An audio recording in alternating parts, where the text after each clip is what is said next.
We'll get started.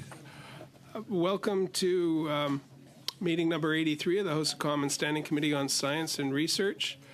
You'll notice we are in a new room today with a little bit more elbow room, and that has to do with actually an audio incident that happened a few weeks ago.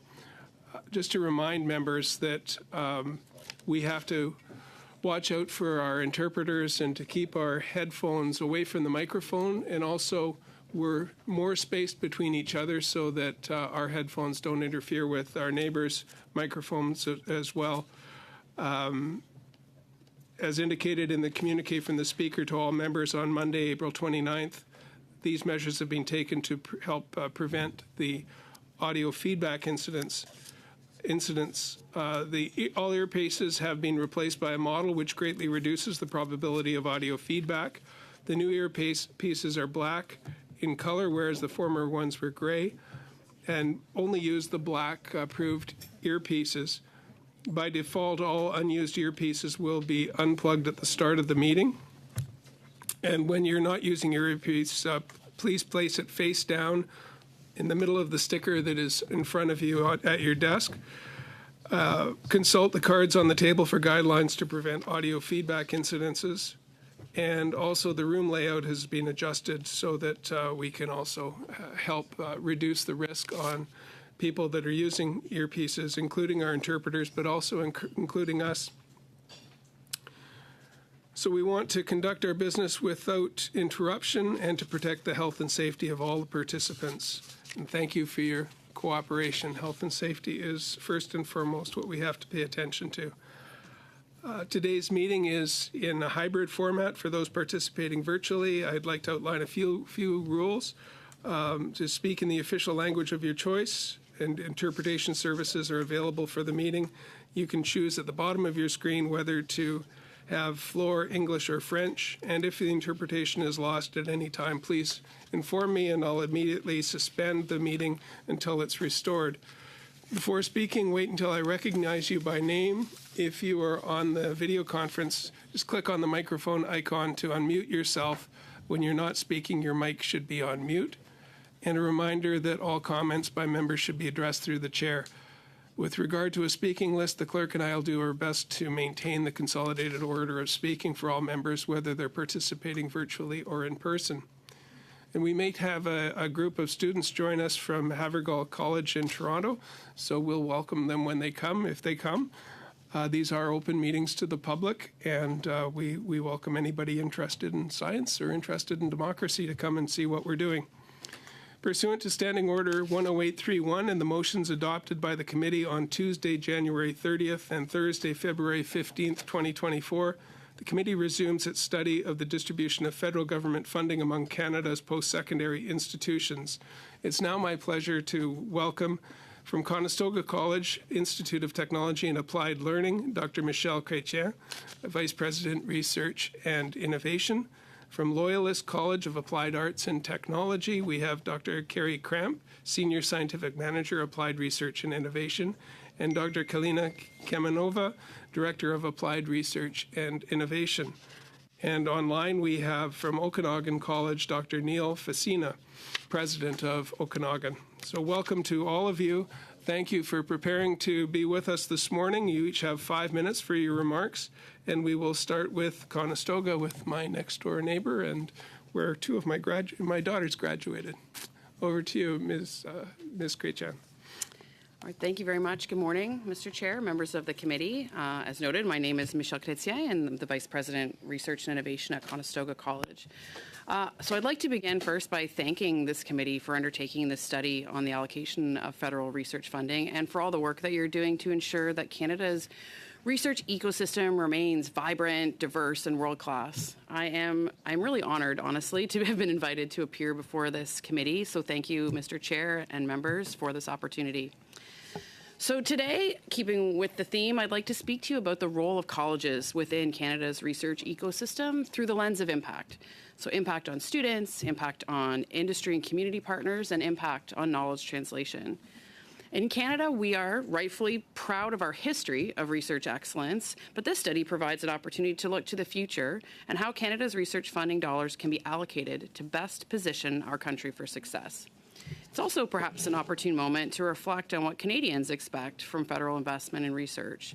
Certainly the creation of new knowledge, but perhaps also, and increasingly, the focused and efficient translation of this knowledge to industry and to public benefit.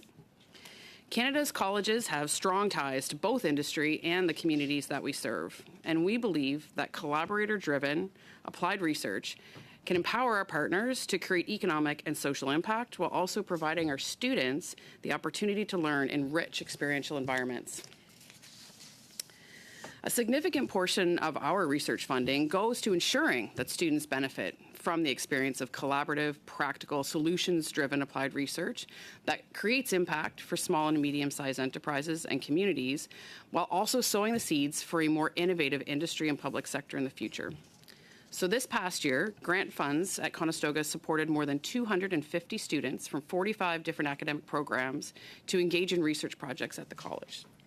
And if we collectively aspire to build Canada's research capacity and develop the full spectrum of talent, we need to ensure this funding is more broadly available. Because when we engage undergraduate students in applied research, we're creating a future workforce that understands and values innovation. So if I might, I'd like to provide a few really quick examples of the type of work that our students and our faculty are engaged in. So currently, students from our School of Engineering are working with a local startup, Vortex Technology Group, to develop a novel supercapacitor energy storage technology for fast and efficient electric vehicle charging. And this project is beyond conception. Vortex is now expanding their technology demonstration sites with local utilities and partnering with well-known EV charging infrastructure player Flow. And in our Food Research and Innovation Lab, it's my favorite. I'm not supposed to have favorites, but students are working to address food waste using novel approaches to upcycle spent grains from the brewing industry. So through this project, we have helped accompany Terra Bio Industries to develop and launch 2 new products to domestic and international markets. And it's not just in science and engineering that we have impact. Students and faculty in our Social Innovation Lab are currently collaborating with local credit unions to explore innovative solutions to housing affordability through novel cooperative models and unique financial products like rent-to-own. There are more examples, and I'd love to tell you about them, but unfortunately, the scope and scale of this work is limited by the availability of funds. And as I know you will have heard in previous testimony, less than 3% of the nearly $4 billion invested by the federal government went to support this type of community-driven research last year. The advisory panel on the federal research support system specifically identified an inability to respond quickly to emerging societal and economic needs as one of the greatest gaps of the current funding system. These examples, I hope, demonstrate how colleges are addressing this gap by responding to the pressing and topical challenges of business and society. And just imagine what we could do with a right-sized investment. And while Canada has historically underperformed in translating our strengths in science and research into marketable innovations that benefit Canadians, this gap in translating innovation to impact is precisely where colleges and CEGEPs shine. Unfortunately, this capacity is somewhat under-recognized and under-leveraged. And while I agree there does exist a disparity in research funding between large and small institutions, as I know this committee has heard, I would also suggest that the current funding allocation model undervalues certain types of research. Even though applied research and incremental innovation of the type led by colleges can lead to big impacts for a country and an economy made up of small businesses. So in conclusion, I would like to express again my gratitude for the opportunity to appear today before this committee and share the important role that colleges play in creating social and economic prosperity for Canadians. And together, let's rethink how research investment is evaluated and allocated and reimagine colleges and CEGEPs as full partners in Canada's research and innovation ecosystem. Great. Thank you. Thank you, Dr. Chrétien. And now we have from Belleville, Loyalist College, Bay of Quinte, Dr. Kramp or Dr. Kamenova? Who's starting? Okay, Dr. Right. Kramp, the floor is yours for 5 minutes. Thank you, and through you, Chair. It is my privilege to be here today with my colleague, Dr. Kalina Kamenova, as representatives of Loyalist College, and to share with you our 20-plus years of experience in post-secondary research and innovation. Loyalist College is a small and vibrant college in Eastern Ontario with several locations, Belleville, Bancroft, Port Hope, and Tyendinaga, that serves a population of approximately 250,000, made up of many small rural communities. Our mandate is to provide an inclusive learning environment and a collaborative applied research network that creates shared value for students, industry, community, and our Indigenous partners. Each year, we open our doors to almost 4,000 students that enroll in over 70 full-time diploma, certificate, and apprenticeship programs that are aligned with our region's social, economic, and environmental priorities. Research and innovation at our college has benefited from federal funding. Through CFI, we've expanded our laboratory space and invested in state-of-the-art equipment, providing an environment for students to experience learning and for college industry partnerships to thrive. In the past 5 years, our NSERC-supported Centre for Natural Products has become a nationally recognized technology access center. Our TAC has supported over 71 small businesses and completed over 165 projects. This has led to the development and improvement of products and processes for many businesses across sectors, including natural products, food and beverage, cosmetics, and personal care. We were the first college in Canada approved to conduct research activities on cannabis, and we received our Health Canada license approval for psilocybin this past year. We are currently advancing social innovation and community health at Loyalist with funding through the NSERC Mobilize program. Our Centre for Healthy Communities leverages the expertise of our community partners in the healthcare and social services sector to enable action to address the growing needs in our community for health and wellness support. And for the 4th consecutive year, Loyalist has been named as one of Canada's top 50 research colleges. We consider our small size our biggest strength. We listen, we adapt to the evolving needs of the industry and the communities that we serve, and we engage a diverse student body in order to foster a culture of innovation. And finally, we equip the future workforce with the skills needed to ensure Canadian businesses and community organizations have the tools to grow. Good morning. I am pleased to be here and make the case for stronger. Good morning. I am pleased to be here and make the case for stronger funding for applied research at small post-secondary institutions like Loyalist College, which are deeply connected to their local communities. Our capacity to provide valuable solutions to economic, social, health, and policy issues is largely dependent on timely access to Tri-Council and Canadian Foundation for Innovation funding. With the current level of federal research funding, we face considerable constraints in addressing local and national priorities related to community health, climate adaptation, labor market development, affordable housing, and the bioeconomy.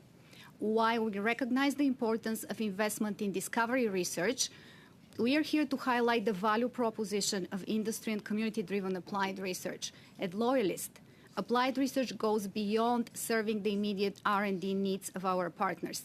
Our labs and centers of research excellence attract and retain regional talent, create employment opportunities, make local businesses more competitive, and strengthen our communities. More equitable funding distribution to the college sector will bring tangible social and economic benefits to our region. Increasing the level of federal funding from 3.1% to 6% will have a transformational impact on Canada's college research ecosystem. It will expand the existing funding programs and establish challenge funds for applied research responding to urgent sectoral needs. 2 additional considerations for this committee. First, enhanced funding for NSERC-funded technology access centers, TACs, will benefit the college sector. Seed funding provided by this program supports specialized research centers that provide timely research and training services to private, public, and nonprofit organizations. Colleges rely heavily on TAC grants for building enhanced expertise and technological capacity for regional economic development and social innovation. At the current funding levels, securing funding for new TACs is becoming extremely difficult. Through their industry-friendly intellectual property approach, colleges drive innovation and maximize productivity in the Canadian economy. Our sector needs federal funding programs that provide wraparound supports for IP development and commercialization for local partners. IP protection is a pillar of the innovation economy. Thank you. I'm sorry, but we are over time. Maybe we can get the rest in through the question and answer portion.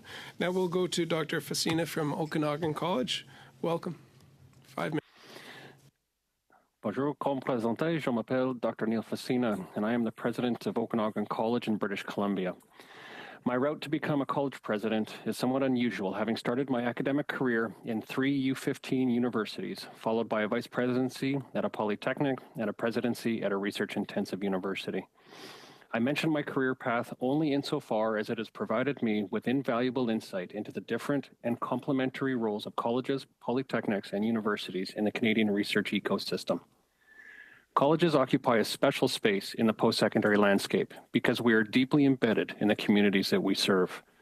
Aligning to the needs of our communities, colleges provide relevant and responsive solutions that empower people of all ages and from all walks of life to transform themselves and the communities that they call home. Regrettably, most Canadians have limited awareness of the significant impact colleges have in this country. They know colleges offer amazing entry to practice, reskilling, or upskilling learning opportunities. What is less understood, however, is the high impact applied research taking place in our communities in partnership with colleges across all sectors of the economy.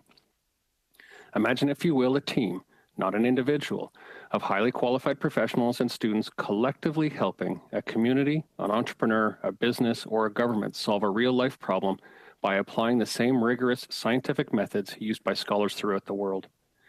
Team-based applied research thrives in the college environment because the primary goal of these teams is to strengthen the social, economic, and cultural fabric of the communities, rather than concerning themselves with the pressure of publishing their work downstream so that they can be credited with advancing a field of practice. These teams stay laser-focused on the problem at hand because they're not concerned about complex IP agreements, as IP stays whole and with the research partner. In short, these teams are driven to find a solution to real-world problems that are affordable, effective, and scalable. Where's the benefit to the college, you may ask? It's in the immediate impact on our communities, with demonstrable outcomes typically occurring within 1 to 3 years. It is in the impact on our learners, who will take the skills they develop through applied research to become lifelong innovators in our communities. And it is in the impact in our classrooms as the applied research projects inform our curriculum. That said, colleges face a disproportionate challenge in the research space, to a great extent because we're much newer. When we compare the relatively short history of applied research in colleges to the lengthy history of pure research in universities, one might draw on the analogy of comparing an entrepreneurial startup to an established corporation. Colleges have bootstrapped resources to create a thriving research startup that is having real-life impact in our communities, having been supported by what amounts to minimally viable research infrastructure. Anyone who's been an entrepreneur or worked with one knows, however, that the transition from startup to scale-up requires investment. Drawing further on this analogy, the applied research environments of colleges have exhausted the friends and family round of fundraising and are now in need of real external equity to scale up and create a parity of impact alongside our university partners. We have reached a turning point in our storyline at which the contemporary and impactful role of applied research in colleges needs to be valued with the same respect and esteem as the pure research environments of universities. By investing resources and supporting research projects and the underlying research infrastructure in both of these complementary systems, Canada is poised to become a global innovation hub. To truly recognize the power of complementarity, however, colleges need to be supported differently than universities. If the applied research arena of colleges is assumed to be the same as a university or is restricted by requiring university partners, then the true impact of applied research will be proportionally diminished. Take, for an example, an area in which college applied research teams shine, supporting organizations through the Innovation Valley of Death. There is funding that supports peer research, which is incredibly valuable in the university context. Private equity supports the scaling and development of a product that has been proven to be commercially viable. In between those two areas is a space where colleges do their applied research. Colleges fill this gap by providing research and development support, proof of concept, and high-fidelity testing that is financially unattainable for small startup organizations. For example, at Okanagan College, we have a CFI and NSERC-funded biology lab that helps start up food and beverage companies to test for bacterial contamination so that they can get their product to market faster. This lab has equipment that small companies won't be able to access, nor would they have the expertise to use. Having access to it at Okanagan College means the difference between these entrepreneurs being limited to farmers markets versus becoming a commercially viable food producer to address issues of food security. In closing, I would encourage the committee to consider the real-life impact of applied research that happens in our communities in partnership with colleges across the country. This impact is within reach of being scalable, but only if colleges are treated with equal respect and esteem as our university colleagues by supporting research and its underlying infrastructure in colleges independent of the support for universities. Okay. In doing so, you can empower innovators, entrepreneurs, communities, and governments to be innovation hubs, thereby transforming the communities that we all call home. Thank you. Merci. Thank you, Dr. Facina. Now we'll go to Ms. Rempel-Garner for the first 6-minute round. Thank you, Chair. Ms. Chrétien, we've had witnesses suggest that the committee should recommend to the government that a post-secondary institution's eligibility for federal research funds should be tied to housing affordability metrics within the region the institution resides. Would Conestoga College support this recommendation? Through you, Mr. Chair, just to be sure that I understand the question, did you say that a member of the committee had suggested that federal research funding... Witnesses have suggested federal research funding be associated with housing affordability in the region of the post-secondary institution? I don't know. I think that's a complex question. I'd want to think about it and look at some data. Sure, I'm a scientist, so that's what I do. This morning, about an hour ago, the Canadian Broadcasting Corporation published a story entitled "Conestoga College Under Fire by Students, Union Leaders, and Aggressive international student recruitment." The article goes into great detail about the deplorable living conditions Conestoga students are facing and the poor conditions faculty is facing due to the massive uptick in international students' permits being issued at your institutions, apparently without a plan to house them. Is your hesitation to support a recommendation related to tying eligibility to federal research funding to housing affordability metrics related to this situation? Through you, Mr. Chair. So, I wouldn't characterize my hesitation or my response as a hesitation to support a recommendation, but rather a lack of information to provide, I think, an informed answer to your question. Thank you. I have a short period of time. Sure. Conestoga College posted a $106 million surplus for the 2022-2023 fiscal year, up from $2.5 million in 2014-2015, largely due to international student tuition. Yet the CBC article says that Conestoga College instructors say that many of the institution's students now, quote, don't have the basic 3 Rs, reading, writing, and arithmetic. Why should an institution be eligible for federal research funding when it can't even meet the basic educational needs for students that it's making its surplus off of? Thank you again for your question, and through you, Mr. Chair. I think that the data would indicate that the students that are graduating from Conestoga College actually are meeting the requirements of our regional workforce needs. I think the statistic is that 90% of our graduates are employed in their field of choice within 6 months of graduation, which is actually above the Ontario provincial average. And I believe that our employer satisfaction rate with students graduating from Conestoga College programs is about 92%, which is, I think, on par with Ontario KPIs. The CBC article suggests that the instructors at Conestoga College, as well as the students, have a differing opinion. An article from last fall said, as Conestoga College comes under fire for soaring international student enrollment, highlighting affordability concerns and a lack of student housing, numbers out of the Cambridge Food Bank are also pointing at concerning pictures. According to the food bank, approximately 2,000 students and their dependents have come through the door in 2023, the same year your institution posted a $100 million+ surplus, with each receiving a referral back to the college and the school's various assistance program. Should an institution be eligible for federal research funding when it's taken so many international students in that many of them are forced to go to food banks? Thank you again for your question. And through you, Mr. Chair, So one of our research partners is actually the Cambridge Food Bank. So they're also an institution who benefits from the minds of our students and our faculty in terms of addressing these challenges. And I think maybe the point that I would make is that federal research investment in colleges, CEGEPs, and polytechnics doesn't stay with the college or the CEGEP, but is rather a flow-through model that allows our students and our faculty to engage in the type of research that myself and my colleagues have described that has an impact economically and socially. So I guess I would separate a little bit the difference between federal investment and research funding as revenue to a post-secondary institution versus as flow-through to student benefit. Okay. Building on that remark, I would ask if you, in your role as Vice President Research, have expressed any concerns to your board or up your food chain about the ethics of pursuing a research enterprise that includes sponsored research from industry at your university, given the unsustainable situation facing your students and instructors due to the international student permitting levels? So I've been in my current role as Vice President Research and Innovation since about February, so I have not had the opportunity to present to our board. I'm fairly new in this role. And in my role, which is research and innovation, my portfolio doesn't include student recruitment.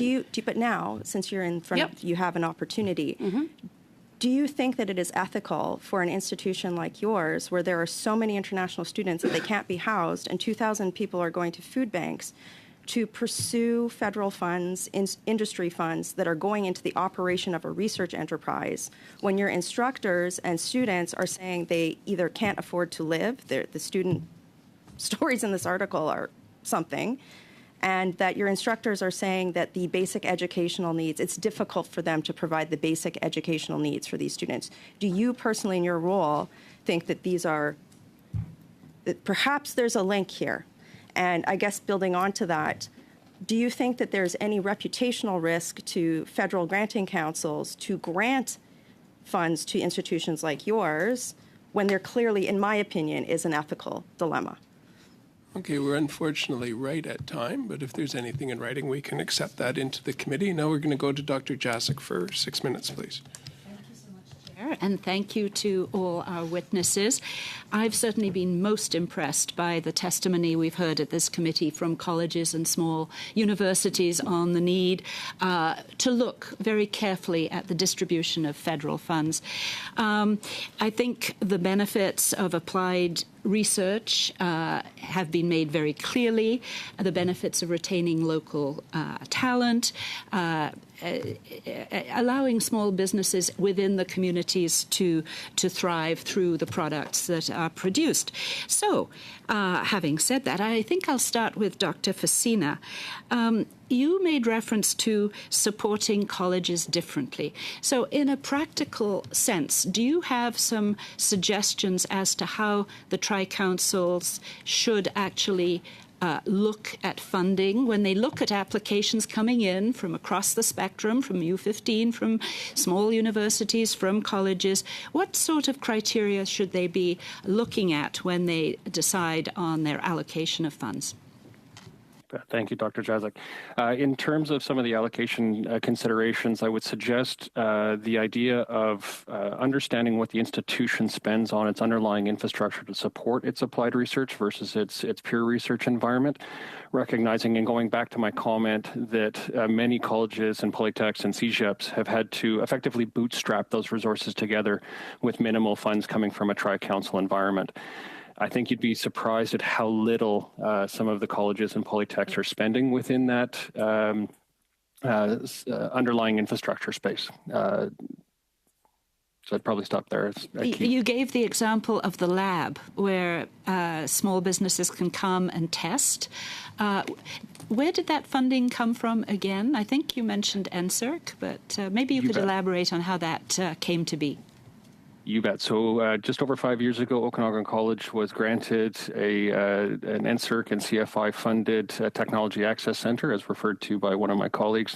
In our case, it's our Beverage Technology Access Center, so it specializes in unfermented, fermented, distilled, and beverages of all sorts. So perhaps I'll turn now to Dr. Chrétien. In terms of Conestoga College, obviously you've made applications to the Tri-Council. Could you give us some examples of successful applications, and have you been able to use those examples as you go forward? Is there have you been able to use a precedent setting of how your applied research has shown benefit to the community and to Canadians? Yeah, absolutely. I think we do try when making application to the tri-agencies to speak to the track record of impact that our students and researchers have had in their communities. I think that's important. I would equally say, though, that when applying to programs, it is sometimes difficult to communicate that value to a review committee or an individual reviewer who doesn't have the experience of the value that the college sector brings to the research enterprise and specifically to communities. I think that we have been very successful in terms of receiving funds and investment from the tri-agencies to support directly the work of communities and companies in our region. We're also very grateful to support from the Federal Development Agency of Southern Ontario, who supports some of the work that I talked about today, including the electric vehicle charging work. But I do think some of the challenge comes both in the slice of the pie, the size of the slice of our pie, but also in helping to reviewers and those who are evaluating and allocating funds really understand the value of what we do and how it's different but complementary to what happens at our university peer institutions. Thank you. Ms. Kamanova, you referenced moving to a 6% allocation, which was kind of modest, I would say, but perhaps appropriate. Could you elaborate again a little bit how you see those criteria that review committees should use in order to somehow demonstrate the value of your applications as a college? Thank you for the question, and through you, Mr. Chair. So the request to increase the funding to 6%, I really appreciate the fact that you consider this modest. Most of my colleagues, heads of applied research across different community colleges in Canada, are suggesting 5% increase. So we decided to be bolder and suggest an additional 1% increase to account for additional funding for Challenge Fund to address urgent needs in society, like affordable housing, mental health issues, other community health problems. So in terms of how this can support the distribution of funding, so one way we would suggest is to really increase funding for individual competitions under the College and Community Innovation Program that is funded by NSERC. So I mentioned in my speaking notes the Technology Access Center grants, TACs, and currently these grants are becoming increasingly competitive. Additional funding will provide colleges with the opportunity to secure more TACs, and colleges can hold up to 3 TAC grants. And this will allow them to venture into new areas of applied research and innovation, and then build centers of excellence and support local communities in a better way. So in a way, it will allow colleges to enhance their research portfolios. So the increase from 3% to 6%, if this is allocated to Tri-Council, would allow them to provide more grants in different funding competitions. I'm sorry, we're at time. I was listening and not paying attention to time. Mr. Blanchet-Jolka for 6 minutes, please. Merci, M. le Président. Je salue les témoins qui sont avec nous aujourd'hui. Mes premières questions vont être pour Dr. Kramp.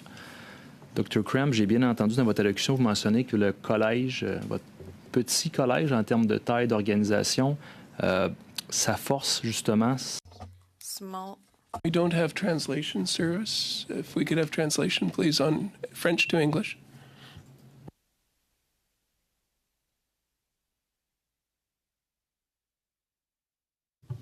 reset the timer again and see whether we've got translation. Merci, Okay, Monsieur le we've got a Président. nod of the head. Good. Thank you, Chair. My first question is for Dr. Cramp. Dr. Cramp, you mentioned that the strength at your college is that you're a small organization, but that you can do a lot with very little. We know that in Canadian colleges, CEGEPs and polytechnics share 2.9% of the federal budget for research. You know that in the university world, there's an unfair competition. The major universities share 80% of the money, and the smaller and medium-sized universities share the rest.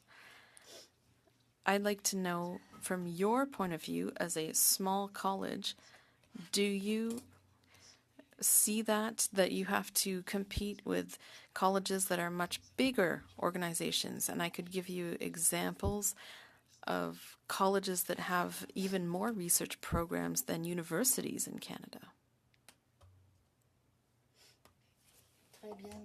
So just to be sure, you're wondering whether or not we feel competition between ourselves and others, larger colleges. Concrètement, ce que je veux savoir, est-ce que le fait d'être un petit collège What I'd like to know is the fact that you're a small college, is that an advantage?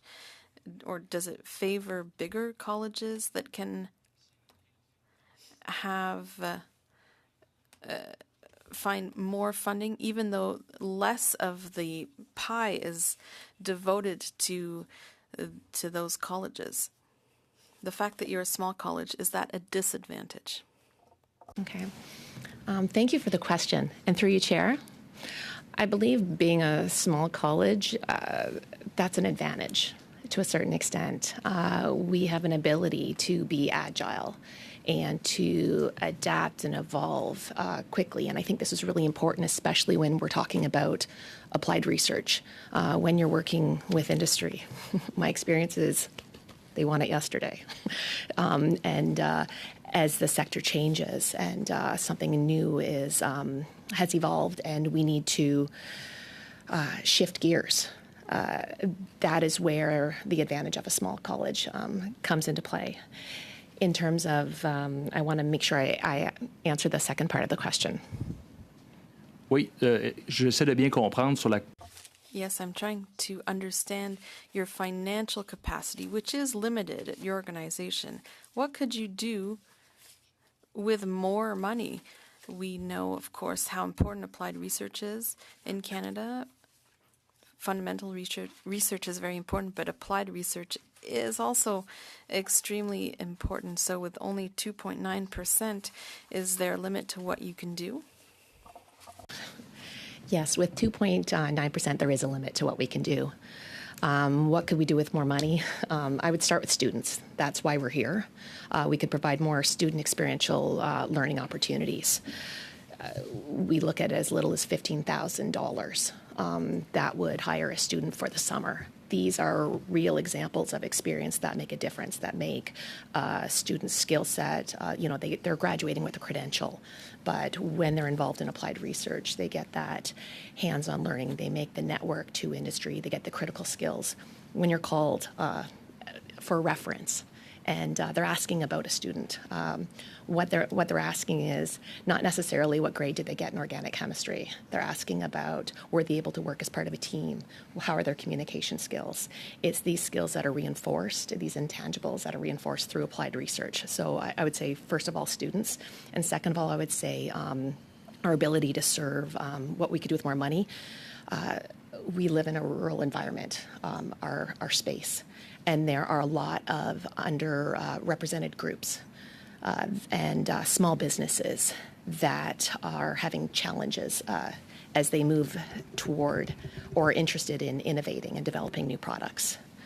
Currently, 50% of our collaborators are from underrepresented groups. 27% are women-led. 25% are visible minorities, and we have 2.5% Indigenous partners. And we work on a lot of small projects, between $5,000 and $15,000 for a project. This makes a difference for these small industry and these small companies. And as we're moving, that was just examples from within our Center for Natural Products, but now we're working towards having more of an impact with our community partners in social innovation. And it's exciting to see the potential. We can do a lot with Merci more beaucoup. funding. Je pense que c'est assez convaincant. Thank you very much. I think it's very convincing. You do need more funding. My next question is for Ms. Chrétien. I'd like to come back to the question of increasing funding by 6%.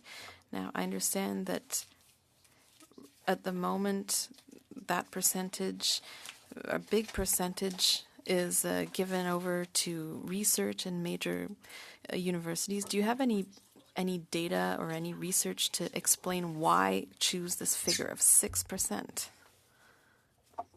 About 20 seconds. Okay, thank you. Merci pour la question, and through you, Mr. Chair.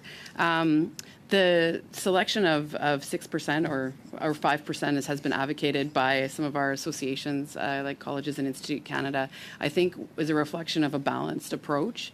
I agree it is modest because I think with more we could definitely do more, but I think we need to scale reasonably and thoughtfully as we grow. Merci. Thank you. And Mr. Cannings for the final 6 minutes on this round. Well, thank you, and thank you all for being here. And I'm going to start with Dr. Facina, since you represent Okanagan College, close to home for me. The last time we met was actually at the Capstone Showcase for your Sustainable Building Technologies program, which I guess I want to ask a question about how colleges might be ideally placed for federal funding for projects, for programs that really help to roll out federal policies. You know, we're facing a real climate crisis, as we know. Okanagan College's Sustainable Building Program is a real model for how we need to construct our infrastructure in the coming years and decades. Some of the projects we saw at that showcase, you know, demonstrations of how to do deep retrofits on homes in a economic way that could drive local businesses, building climate-ready modular homes on First Nations reserves. It just seems that this kind of program should get funding, you know, matched across the country so we can do the things we need to do. And I'm just wondering if that's perhaps one of the ways that colleges could gain more access to funding these very applied projects to help roll out government policy to do the things we need to do. Yeah, and thank you, Mr. Cannings, and through you, Mr. Chair.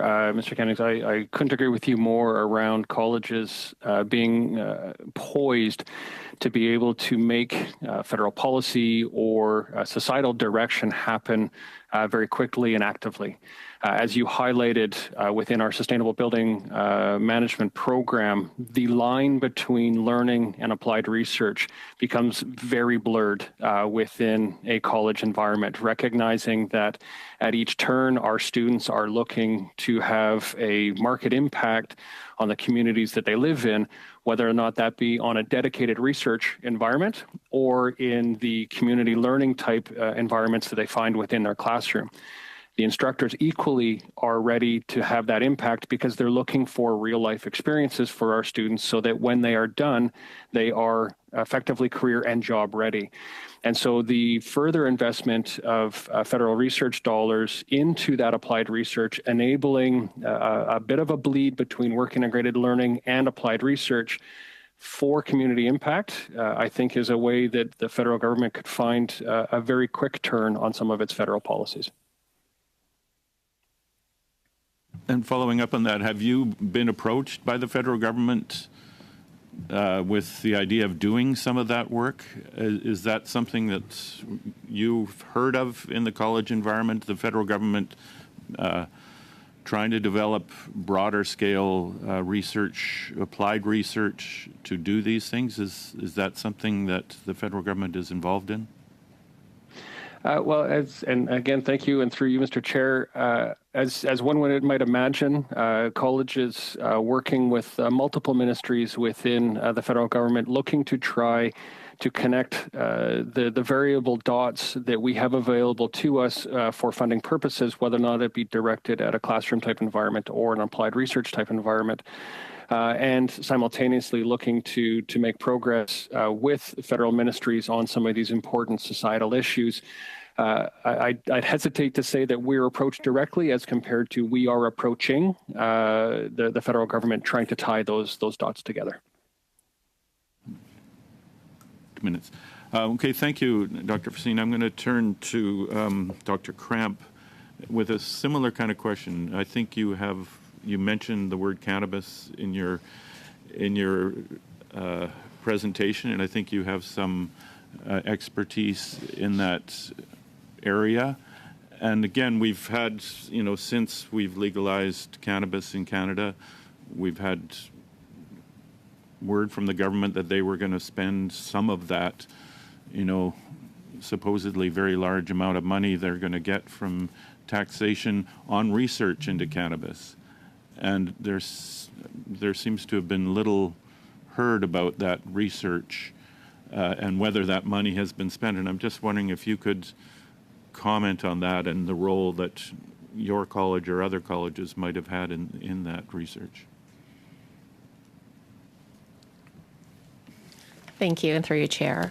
Since legalization and even prior to, there's a recognition that research on the subject of cannabis is important. With essentially being prohibited for so many years, there's so much knowledge to learn. There are so many studies that, and so many of them are anecdotal about potentially looking at the medical benefits of it.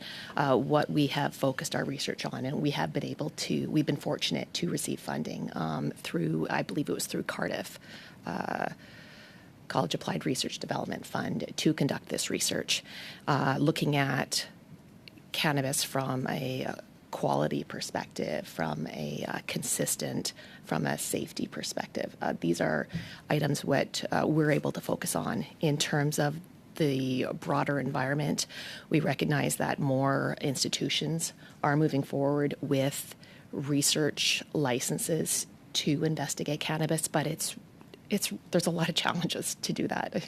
It's a lot of paperwork, and it's not something to go into lightly. Despite it being legalized, research is very challenging. Thank you.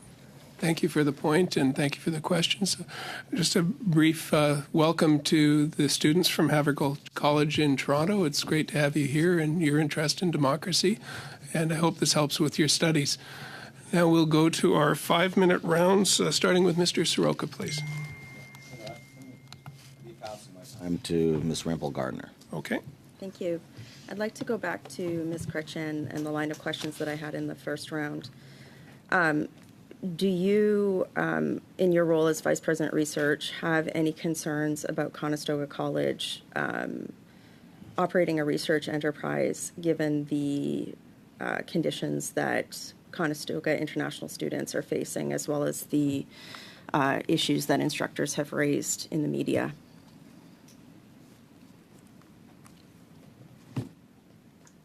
Thank you for the question, and through you, Mr. Chair.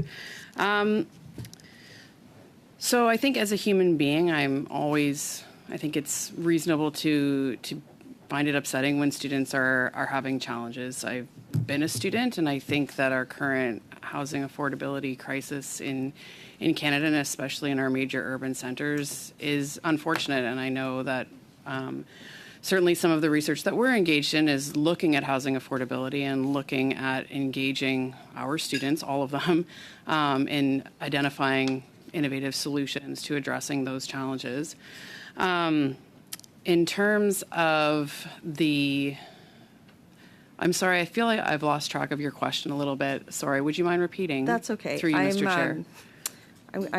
I'll ask a different way. Sure. In the first round of questions that I asked with you, I think you had suggested that your portfolio was separate from the portfolio of student experience. Is that correct? From student recruitment, yeah. Okay. So a clause in the a preamble of the agreement on the administration of agency grants and awards by research institutions, which in part governs the eligibility of an institution to receive federal research funding, states, whereas the institution is engaged in research training, and/or research-related activities in Canada, this underpins a foundational principle for the rationale of federal government expenditures on research, which is the training of students. Yet you're saying that your portfolio doesn't necessarily overlap with that. Don't you think that that's problematic in terms of the government allocating funds to a research enterprise where there's clear issues with the ability of the institution to address student experience, given that it has prioritized high levels of international student permitting as opposed to student experience? Right. Thank you again for the question and for the clarification. I appreciate it. And I don't actually think that my portfolio is separate from student experience. I think it's something that I personally care very deeply about. And I do think that certainly within the research enterprise, our goal really is to provide amazing student experiences.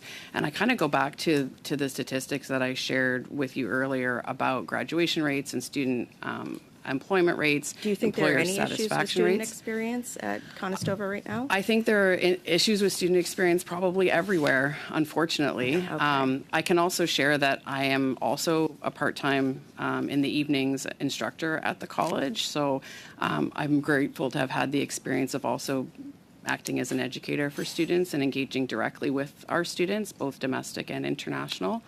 Well, God bless you. Your president, John Tibbetts, was pictured in the CBC article that was released this morning. The administration declined comment, but issued a statement that said, students who come to Conestoga from other countries have enabled us to reinvest our surplus in new buildings and in-demand programs, both of which drive economic growth.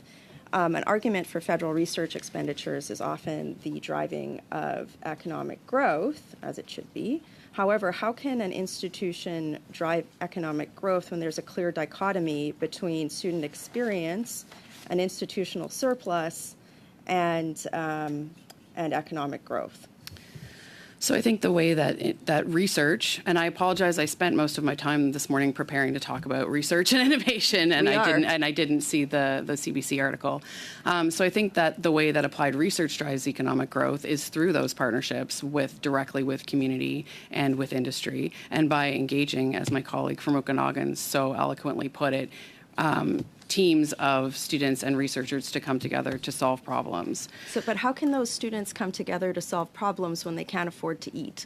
So I guess I would, of course, that's a terrible situation, and I think it's one that we see across our country right now. And I think, again, maybe go back to our student data that suggests that the vast majority, I think over 85 or 90% of students just quickly, are in the time actually I have satisfied. left. We're actually out of time now. We are over time by about 6 seconds. We'll go to our next questioner, to Ms. Metledge-Diab, please, for 5 minutes. Thank you, Mr. Chair, and welcome to our panelists today. I recognize the panelists, all three institutions, are colleges, so thank you for all the work that you do in your respective communities to enrich the lives of the students and also the community and help with the societal issues that we talked about. Let me, a question for the colleges. So Budget 2024, Fairness for Every Generation, proposed the creation of a capstone research funding organization that would include the granting councils within its structure, as well as the creation of a new advisory council on science and innovation. So the question that I have with the time that I have, do you have any recommendation for how this new funding organization and advisory council could be structured to better support research in post-secondary institutions, but here in your case, in colleges? And then I will also, I guess, the other part of that is that we've heard from U15 groups, but also other universities, and they've talked about the research collaborations that happens between universities, hospitals, colleges, but also in colleges as well. So I'm wondering if you see that in your respective communities as well. And I know we're limited into time, so why don't I start with Loyalist College, whoever would like to take that. So one recommendation that I would give to the Advisory Council organization is probably to engage in more extensive stakeholder engagement process. So work more closely with the college sector. There are over 120 institutions, post-secondary institutions across Canada. And it will be very beneficial for the Advisory Council if we are consulted on matters related to research funding and distribution of research funding, as well as about the development of new funding programs. So that would be one suggestion. Thank you. And if I go to Dr. Facina, please. Yeah, thank you very much for the chair and through you, thank you very much for the question and through you, Mr. Chair.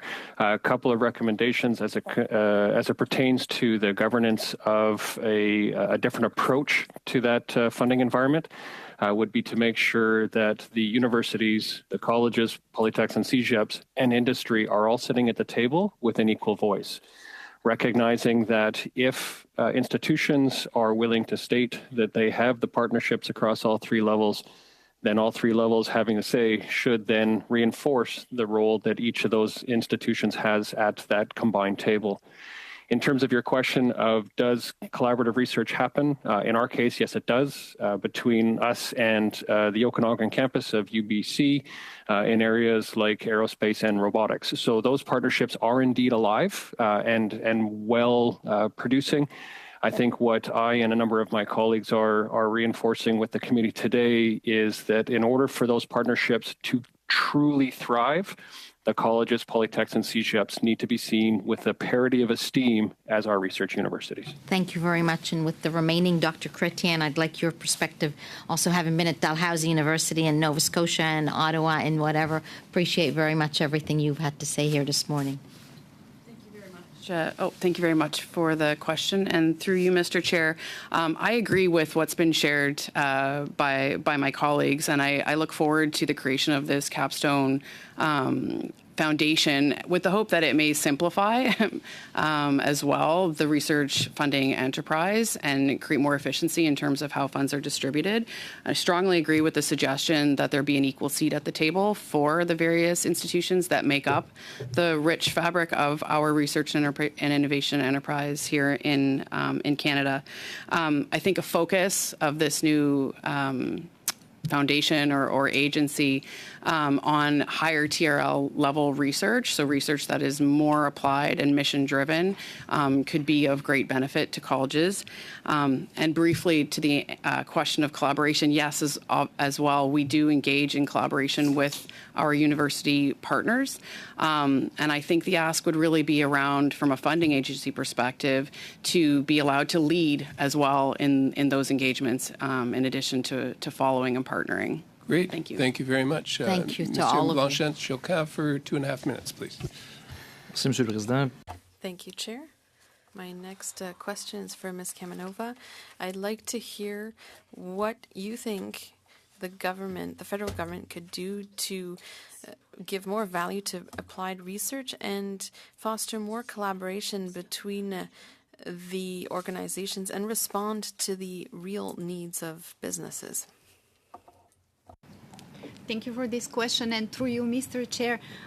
So what could be done in this case? I would suggest a greater emphasis on developing funding program that support intellectual property development and commercialization, and allow the colleges to develop expertise in supporting our business partners to navigate the complex IP and commercialization pathways, and then push innovation up the technology readiness scale. So right now, colleges are limited to support our businesses in terms of technology validation, in labs, in relevant environments, technology validation, how it is demonstrated in specific environments as well, but we don't go beyond this process. So what would help if we are able to build commercial IP and commercialization capacity,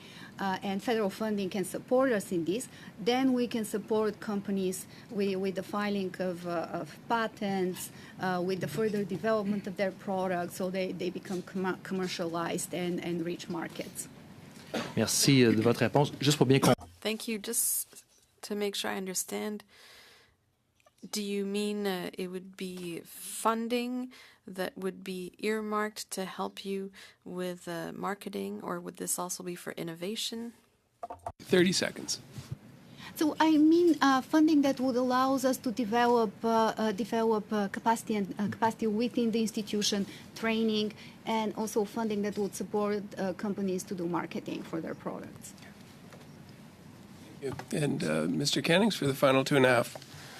Thank you. And I think I'll turn to Dr. Chrétien on this. I forget which one of you commented on how colleges, in doing a lot of applied research, especially with industry, operates on a kind of different time scale than the pure research that's done at many universities and colleges.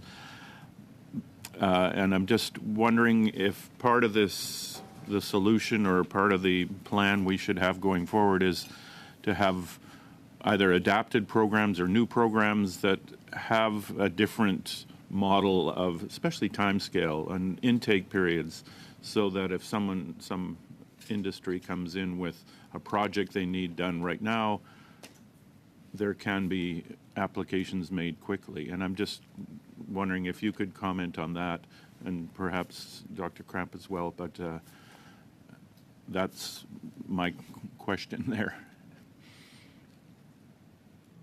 All right, thank you very much. It's an excellent question. And through you, Mr. Chair, I think you've hit the nail on the head in terms of the way that colleges and CEGEPs engage with industry in terms of providing a rapid response to the challenges that they're facing.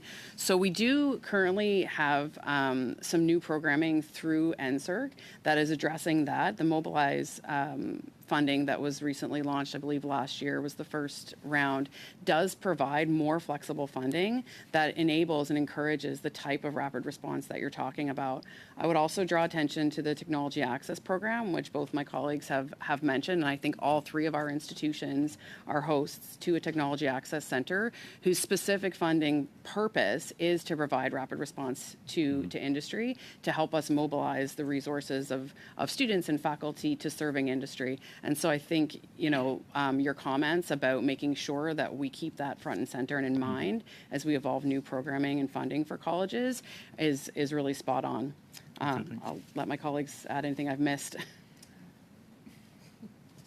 I would just say it's well said, Dr. Chrétien, and I agree, and thank you, through you, Chair, and thank you very much for bringing that up. That is something that we need to maintain an emphasis on that. Thank you. Great, thank you. Thank you for your presentations and a really rich discussion that we've had this morning.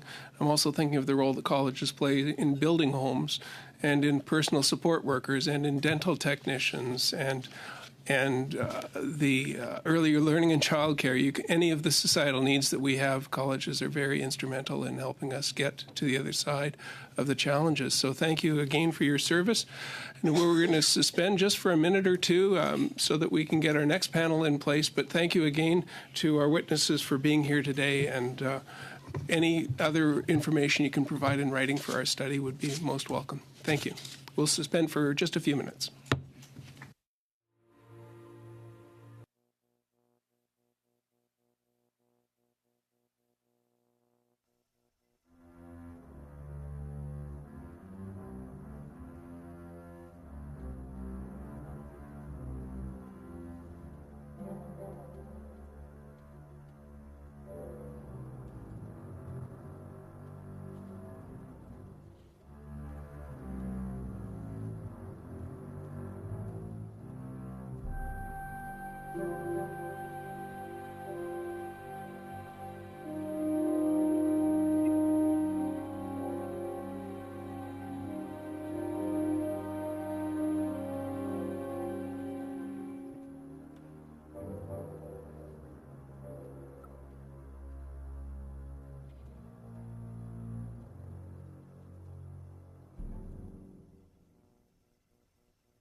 A few comments briefly for our new witnesses. Wait until I recognize you by name before speaking. If you're participating on video conference, please choose the language of your choice and use have your mic on mute if you're not speaking. And pursuant to Standing Order 108.3.1 and the motions adopted by the committee on Tuesday, January 30th and Thursday, February 15th, 2024, the committee resumes its study on the distribution of federal government funding among Canada's post-secondary institutions. It's now my pleasure to welcome from the Institute of Black and African Diaspora Research and Engagement from Simon Fraser University, Dr. June Francis. It's great to have you by video conference. And in person, we have from the Canadian Committee for Science and Technology, Dr. Donna Strickland, a professor. It's great to have you with us. It's actually an honor to have you join us today. And from Saskatchewan Polytechnic, Dr. Susan Bloom, Associate Vice President, Applied Research and Continuing Education. Welcome to Dr. Bloom as well. So you have 5 minutes, and we'll start off with Dr. June Francis, please. Thank you very much. My name, as you know, is Dr. June Francis, and I'm the director of the Institute for the Black and African Diaspora Research and Engagement at Simon Fraser, and I'm also a professor in the Beatty School of Business. I also chair the Anti-Racism Data Committee for the province of British Columbia, and I want to acknowledge that at Simon Fraser we're on the unceded, we work on the unceded territories of the Musqueam, Squamish, and Tsleil-Waututh people, and my pronouns are she and her. In my brief submission to you today, I'd like to focus on diversity and equity and inclusion in research funding and submit that greater distribution of funds among universities of various sizes would better support these goals. As acknowledged by the Tri-Agency Action Plan on DEI, and I quote, in order to achieve world-class research in Canada, we must address systemic barriers that limit the full participation of all talented individuals and create a culture where DEI considerations are second nature.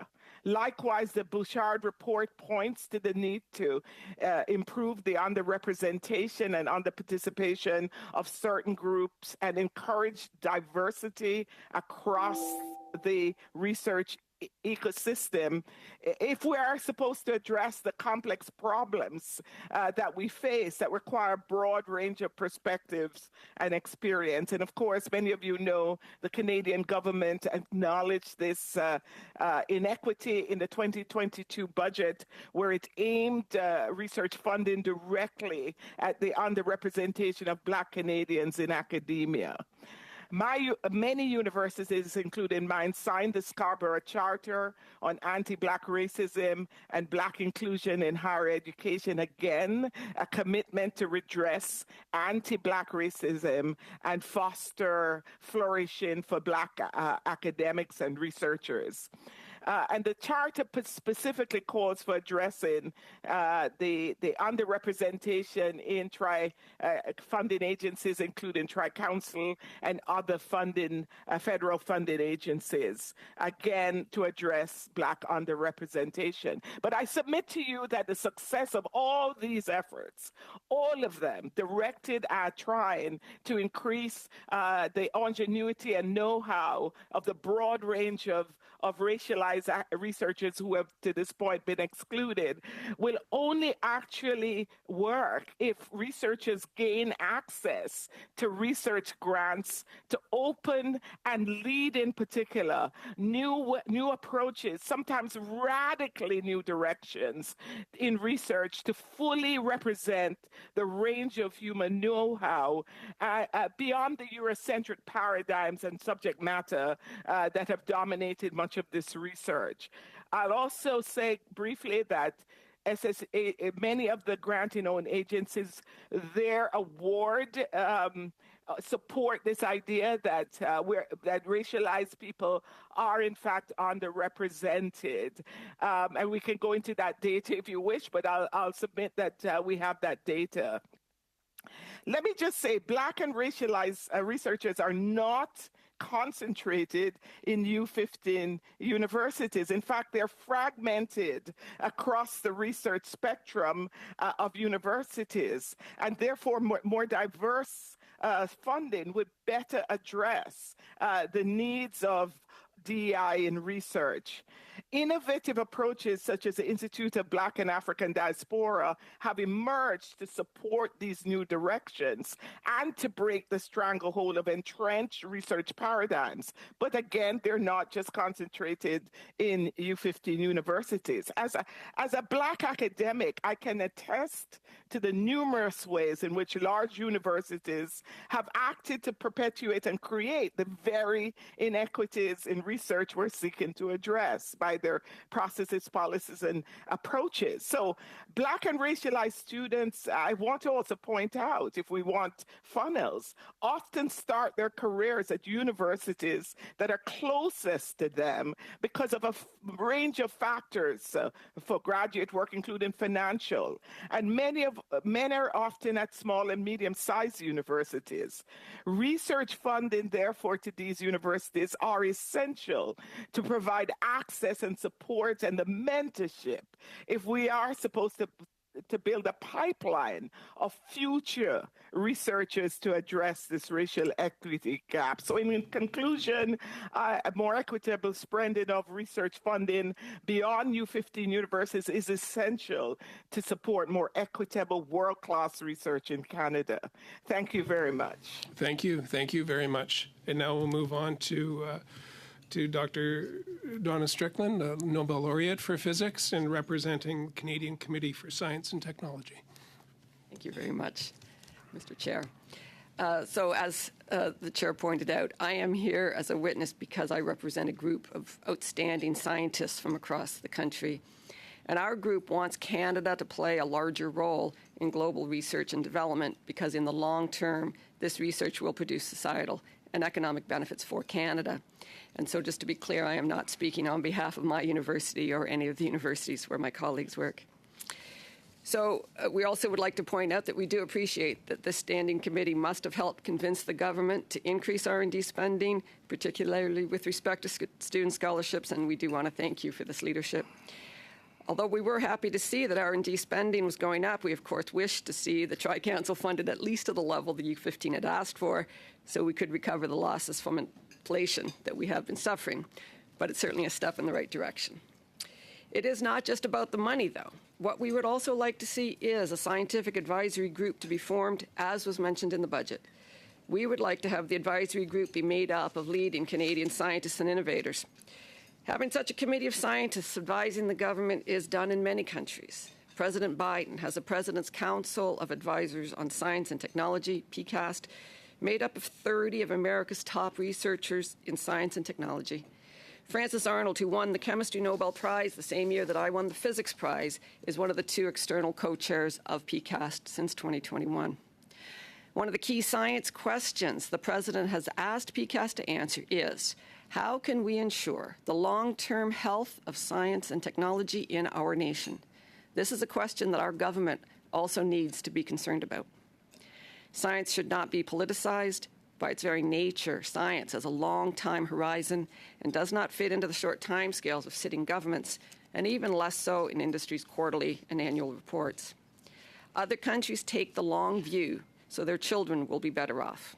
My favorite example, as a few of you already know, is Korea, and not only because they spend almost 5% of their GDP on research and development, and they do this both because of military needs. I'll just add as an aside, we too could build up our military spending by spending more on research, but also because they know the country has reaped the economic benefits this research has led to. Korea has an intertwined system of support for research, with government, academia, and industry all playing equal roles, and then all benefiting equally from their participation. Consider the example of Samsung. The company Samsung started back in the 1930s, almost 100 years ago, as a grocery store. Through government help and obvious business savvy of the owner, that grocery store got into several other lines of trade. After the Korean War, the Korean government wanted Samsung to get into technology and gave them the funds through large tax breaks to start research in this emerging field. When I first visited Seoul National University in 2011, I was taken to my colleague's optics lab in the tall, multi-story Samsung building on the campus. My academic colleague was being well funded by Samsung, not to do research that would become a product in a year or two. That research and development was undoubtedly being done in Samsung's own research labs. My colleague was working on futuristic holographic TVs, which we are still waiting for. Samsung is now spending more money than the whole U.S. CHIPS Act to make sure that Samsung can make the chips that they will need in the future. Canada doesn't even have a CHIPS Act. Where might that leave us? Right now, the chips are made in Taiwan. We were left behind waiting for vaccines from other countries because we did not support our own biotech research from academia through to industry. So we had to wait until the other countries rightly made sure their own citizens were looked after first. We want our government to follow best practices from other countries where government, industry, and academia work well together and allow all three to benefit from the research. It doesn't have to be the Korean model. Denmark has tax laws about companies being owned by foundations, and these foundations have to support research. In 2023, I was hosted by the Novo Nordisk Foundation to give a public lecture at the Niels Bohr Institute of the University of Copenhagen, where the foundation had just announced the Novo Nordisk Foundation Quantum Computing Program, with the funding of 1.5 billion Danish krone, or about $200 million US dollars. A larger academic research entity is the Novo Nordisk Foundation Center of Protein Research that was established back in 2007. Last fall, it was announced that in a $500 million US dollar deal that pharma giant Novo Nordisk, company under the foundation, has acquired a University of Copenhagen spin-out developing a novel therapeutic for obesity and type 2 diabetes. I watch commercials for this product on CNN all the time. I'm sorry, we'll have to call it quits on that point, and thank you for your testimony. And now to Dr. Bloom, representing the Saskatchewan Polytechnic. Welcome. Thank you, Mr. Chair, and my thanks to the committee for the invitation to appear as part of your study on the balance of federal funding government to post-secondary institutions. I bring to you, as part of my comments, 16 years' experience overseeing research administration at a U15 university, and now almost 9 years' experience at a top 10 polytechnic and college. Today, I am here before you to highlight the critical aspect of Canada's academic landscape, the distribution of federal funding in the invaluable role of polytechnics. In a nation celebrated for its cultural diversity and innovation, it's imperative to recognize the pivotal role played by polytechnic institutions in driving research, innovation, and economic growth. As we delve into the intricacies of federal funding mechanisms, it becomes evident that these funds serve as a lifeline for post-secondary institutions, enabling them to sustain operations, conduct research, and provide pivotal student support. However, the distribution patterns of these funds reveal disparities and merit our attention. The college polytechnic sector only receives approximately 3% of total federal research funding support. While larger research-intensive universities demand and command a significant share of federal research funding, it's essential to acknowledge the underrepresentation of colleges and polytechnics in this allocation. Despite their substantial contributions to applied research, workforce development, and industry partnerships, colleges and polytechnics frequently receive proportionally less federal funding compared to university counterparts. Applied research, by definition, is that we utilize the research that has taken place in the university sector and utilizing that work to work with industries and community partners to solve problems and deliver timely solutions. Both sectors are extremely important to Canada. This disparity not only impedes our capacity to invest in infrastructure and faculty development, but also hampers our ability to offer innovative solutions tailored to meeting the evolving needs of industry and communities. In essence, it's a disservice to the essential role that polytechnics plays in fostering practical education and training and solving real-world solutions. The value, however, of polytechnics extends far beyond training. These institutions serve as catalysts for innovative and economic advancement, forging close ties with industry and community partners to address real-world challenges and develop practical solutions. All our IP stays with our partners, even co-developed IP, which allows innovation to move forward at a faster rate. Our collaborative approach not only enriches the education experience for students, but also fosters a culture of innovation that benefits society as a whole. For example, our faculty and researchers, we work with startups, SMEs, as well as multinational companies in Saskatchewan, but also across Canada. Sask Polytech, for example, was one of the #1 in the country for number of partnerships working with industry and community. The demand is huge, but the limiting factor for us to work with industry and community partners to drive that innovation is funding.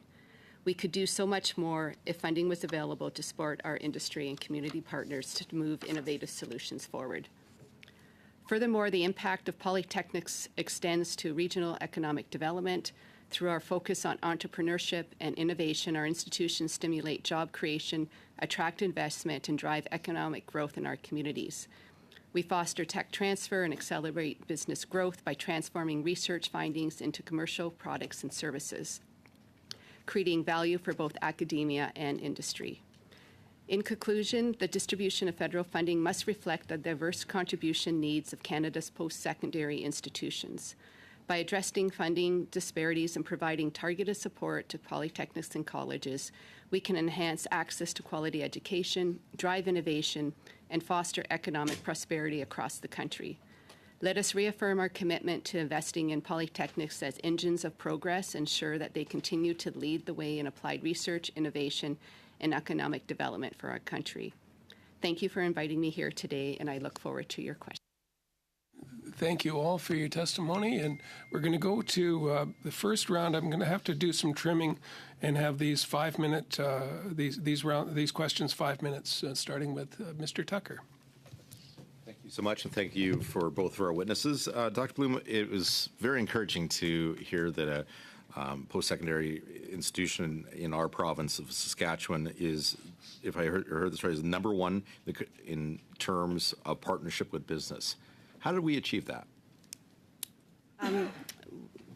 It's been just developing those relationships and having the expertise within our institution. So our institution, as you know, it supports the entire province. We support all industry sectors. So when industry has a problem or a community, then we can pull together a team to deliver those solutions. So the big difference between the university and our sector is that our faculty don't run their own research programs. We only support to drive solutions and work with industry partners. So then our partners see the value of that. It happens quickly in a timely fashion that we can, and if we can get research funding, it might take a little bit longer, but some of our partners just fund on their own so that they can get the solutions that they need. It's very much encouraging to have a post-secondary institution that's looking at real-world impacts and ways that research can improve our society. So I'm very encouraged by that. Unfortunately, on the negative side, I do know in our city of Saskatoon, with the cost of living crisis that's taking place, and food bank is record use right now, unfortunately. What have you heard from students or employees about how they're dealing with the record cost of food right now? Well, we're sensitive to that to the students, so we actually initiated within the research area on looking at research security or food security within our students. So we're working with local food supports, chef providing opportunities in that at campus for students. Housing. I know it is an issue in Saskatoon, but I don't think it's as critical as in other areas of the country with just some of our housing availability that we have. And the cost is cheaper in Saskatoon and Saskatchewan than other places across the country also. We've just started to get hit on the housing, but definitely on the food. Yeah. And the 23% increase in the carbon taxes hurt the cost of food and people's lives, we've all heard. Another area for opportunity, actually, is what's happening with the new campus. Yes. And could you explain, because you have experience of both at the university and Sask Polytech, the difference if you were associated with some of the capital campaigns to replace buildings on university versus Polytechnic? Any differences in there or differences in approach that you think that Sask Polytech is taking? Or the differences in the two facilities? Well, this is very exciting, this campus. So it's in first place anywhere in the country. We're going to have a U15 University, top polytechnic, and innovation park all together in one location. So the opportunities for collaboration for that sector is huge. Our ability, we have really good close relationships within the community and with industry partners, so that definitely helps support moving areas forward in the new campus. And it's just going to be the collaboration on the applied research front, the student exchanges and so forth are going to be significant with this new initiative. Thank you. And it's my understanding that you spent 16 years before coming to Sask Polytech, leading the administration on research ethics grants and contracts with the University of Saskatchewan. Then you started Sask Polytech in 2016, correct? So you're probably positioned perfectly for this question. Is what's the differences in accessing of funds at the university to Sask Polytech, and what is a simple solution or one of the simple solutions that can be done by a new government to make it more fair, the funding of post-secondary institutions? Great question. There's a big difference. So there's some applied research at universities, of course, but a lot of it is on the basic theoretical knowledge research, which is critical for our society. Once in the polytechnic sector, it's all about the partner and dealing with solutions to deliver that. So we need funding mechanisms that can work at the speed of industry, as was talked earlier at the earlier session, and more timely. So part of it, what I noticed right away, it was sort of trying to fit a square peg in a round hole to fit into some of the standard tri-agency processes for the college and polytechnic sector. It is different. And we need to be supporting community, and I see it as supporting community and industry, and we help to do that, to move that forward, and we need the funding supports to do that. Thank you. Great questions and great answers. Thank you. Now we'll go to Ms. Gaibega for 5 minutes, please. Thank you, Chair. I would also like to extend my welcome to all of our witnesses and participants. I'm going to start my questions with Mrs. June from SFU. If you could just provide an overview of the government funding the Institute receives as part of SFU and how it supports the research and engagement initiatives and that you and your colleagues are working on. Thank you very much, and I really appreciate this question.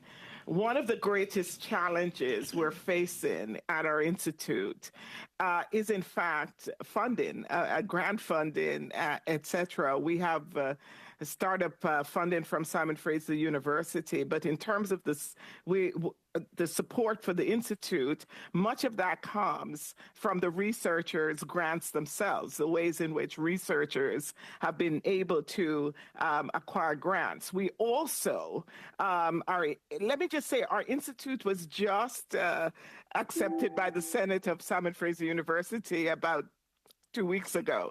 So it's a very new institute.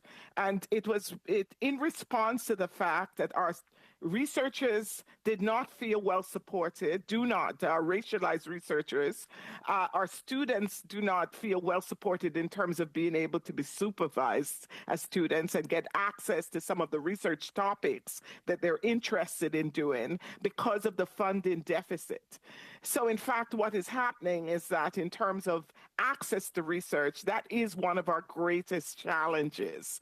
And as you know, Black academics are so underrepresented in the system and underrepresented in terms of getting access and winning research grants. And part of that is that we have a whole research apparatus that has not valued those topics, do not see value often in addressing issues of race. And so, for example, during COVID-19, where this became really, really important, we saw that our scientific research bodies had not spent time on looking at how COVID-19 disproportionately may impact Black communities, and we know they were overrepresented. So the short answer is we're hoping for targeted funding to support this underrepresentation, and right now that is our biggest challenge. So accessing funding is one of the barriers that you talked about earlier in your comments.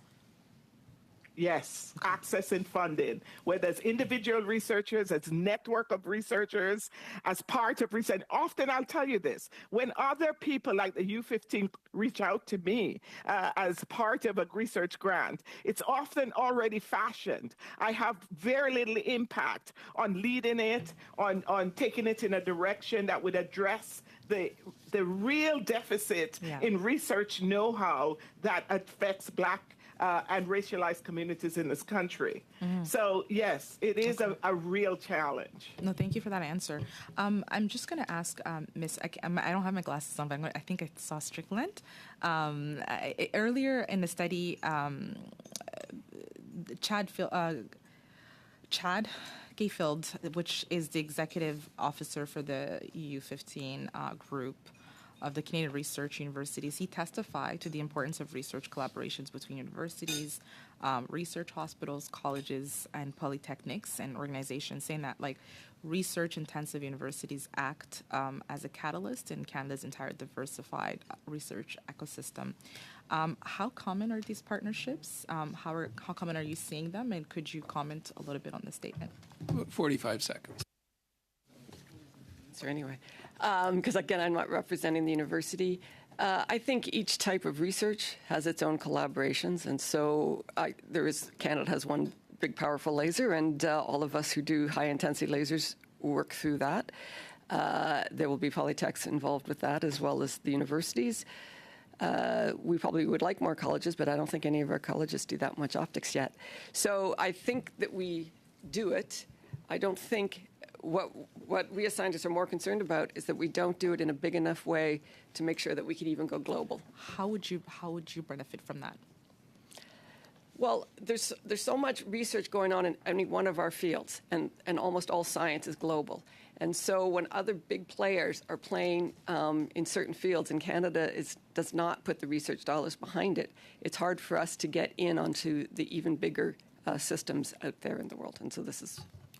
Great, thank you. Monsieur Blanchet-Choquin pour 5 minutes. Mr.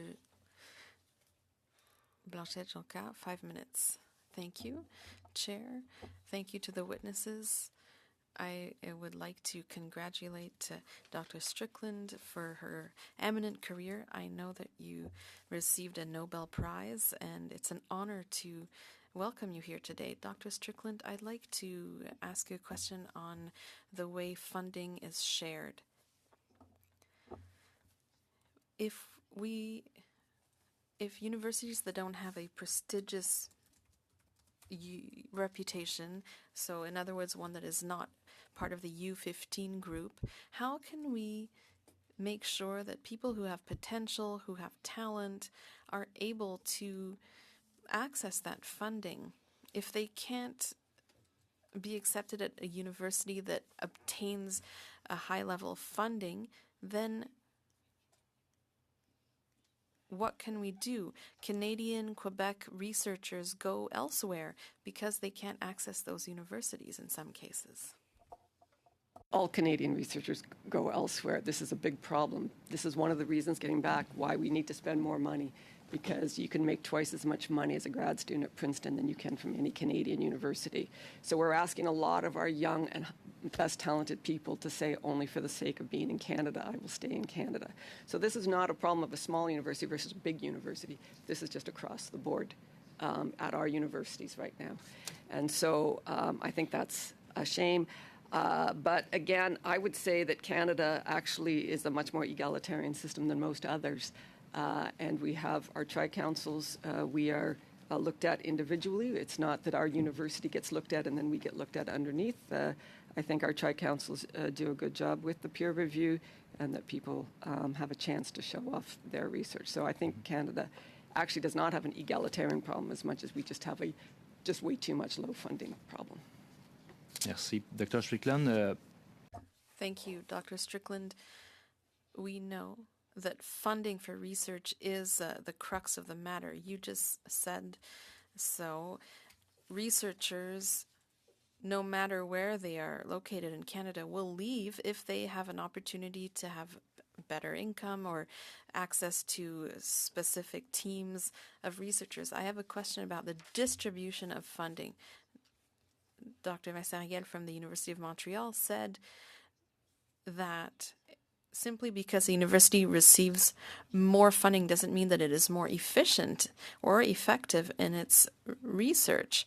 For example, universities in the U15 group that receive more funding won't necessarily produce more research. So I'd like to hear what you think of that. If we are investing more money in an institution, but it doesn't produce more results in terms of research compared to a smaller, medium-sized university that receives less funding, but manages to produce even more research. Well, again, big universities have more scientists, and so they will get more money, but that doesn't mean per person that they are, and that per person the research is probably being looked after on an individual level. And so there may be reasons that big universities have other funds to draw on that help with the research more. But as I say, the tri-councils, I think, do a pretty good job at letting you pick which researchers across Canada are doing the best work and therefore get funded on an individual scale. So you can't look at a great big U15 and say, well, they get a lot more money than a small school, because, of course, you're not going to give a small school, but per capita researcher, they probably will. But, of course, also some small schools don't even have graduate programs, and so they will be paying for one student in the summer or what have you, and others have large groups. So otherwise it's hard for me to say. D'accord. Ben, Dr. Strickland, Thank you, Dr. Strickland. Let's look at the facts. 80% of funding is given to 15 major universities in Canada. There are almost 100 universities in Canada. If you do some simple math, do you think it's right that the federal government gives 80% of its investment in research to 15 organizations only? Which doesn't, of course, there is an imbalance if you look at the per capita per student. So if you're looking at accessibility. Je vous laisse la parole, Dr. Strickland. I don't have an answer for that. I think, again, it has to come up. That's something that the tri-councils, if you're talking about tri-council money or the other funders, to me, it's just an issue of not having enough money to go around. Great. Thank you. And I'm sorry we're so tight on time that I have to watch it quite closely right now. Mr. Cannings, for 5 minutes, please. Well, thank you all for being here today. And Dr. Strickland, again, as Monsieur Blanchet-Jonca mentioned, it's an honor to have a Nobel Prize winner before us today. You mentioned this proposed advisory council on science and innovation that was mentioned in the budget. You made some comments about the necessity of having scientists advise the government on the whole science and research ecosystem. Right now, according to the budget, it says the council will be made up of leaders from the academic, industry, and not-for-profit sectors. Just wondering if you could maybe comment further on what you think the makeup of that council should be and what its role would be in answering this and other questions that we're looking at today. So I would like it to be leading researchers, but again, from our government labs, from our industry, and from academia. I think, as I say, the countries that do it best are the ones who have figured out how to have all three work together and be instructive. So the equivalent of the NRC in the United States also have these joint things at universities. And so different places do it differently. Other countries have these government labs that also then have academics at them and industry connections. So this is why we would like scientists, and it wouldn't cost that much because we're usually willing to do it for free, advise on things like how do we best get industry to work together with academia, to work together with the government, so we can move forward on the great big picture items, whether it's to be ready for the next pandemic or whether it's how to do sustainable agriculture, how to do green energy better, how to do any of these large things, how to do industry productivity better.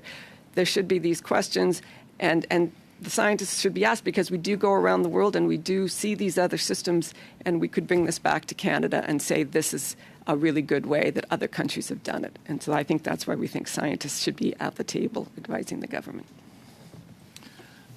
And just to follow up on that, and you mentioned the Samsung example, Canada, it seems, has fewer giant companies like that, and maybe that's a problem of how the government has failed to nurture companies.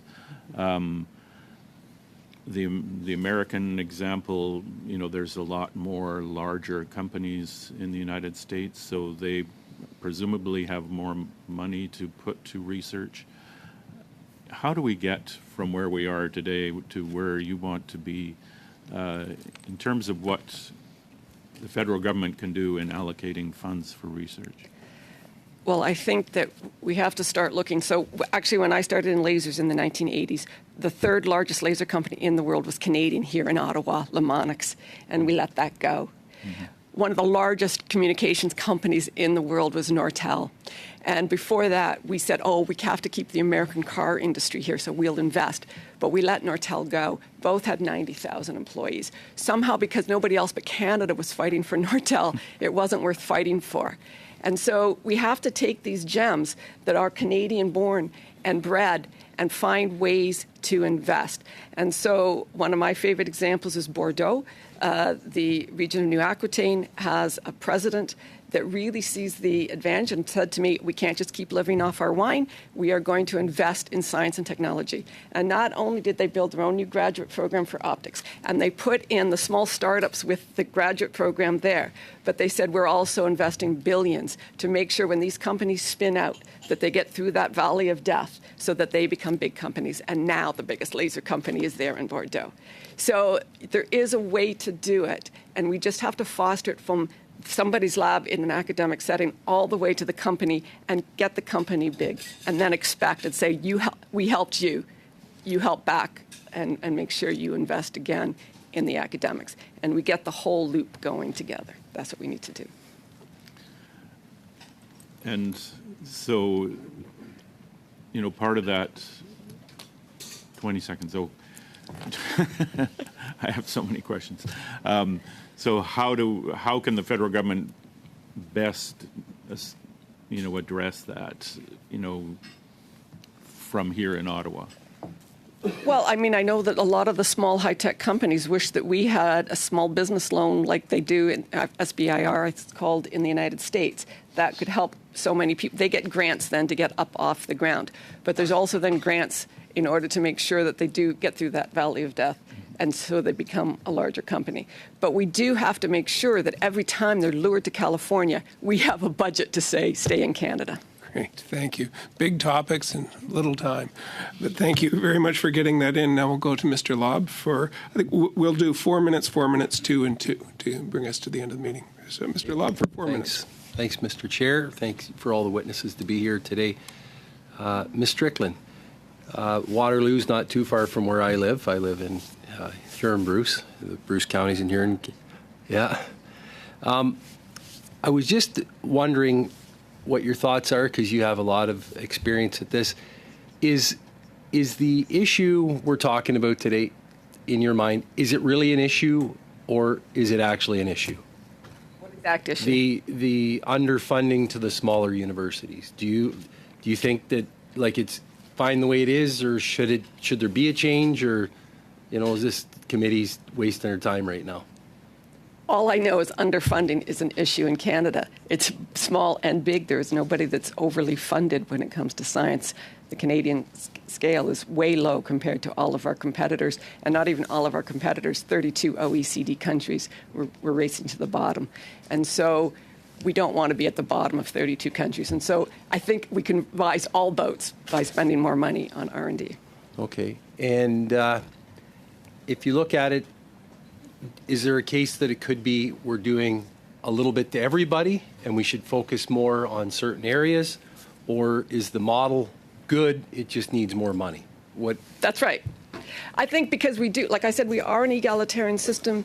I think the Bouchard report made the point that we can't just look at the big, we do need big initiatives. We should be looking at, you know, what's the next pandemic. We have to figure out what the big strategic goals are, but we don't ever know right? When I was doing my work on lasers, we weren't trying to cut the cornea with this laser. This laser was made to do just pure research, and somebody 10 years later thought, you know what, I can do eye surgery with it.